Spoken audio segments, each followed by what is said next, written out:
সকাল সকাল কচুরি খাওয়ার ইচ্ছে হয়েছে, তাই বেশি দেরি না করে দোকানে গিয়ে একটু ময়দা কিনে এনে তারপর ছাতুর পুর বানিয়ে ফেললাম।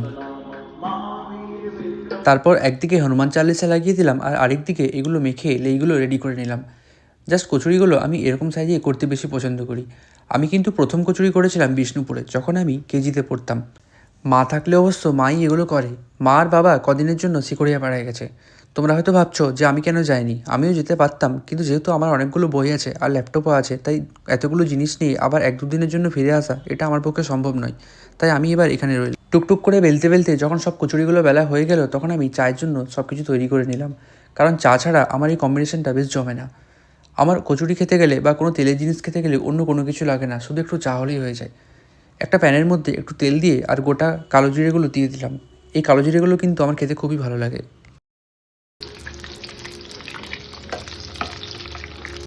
আর এইভাবেই তোমাদের সাথে গল্প করতে করতে আমি সব কচুরিগুলো ভেজে ফেললাম।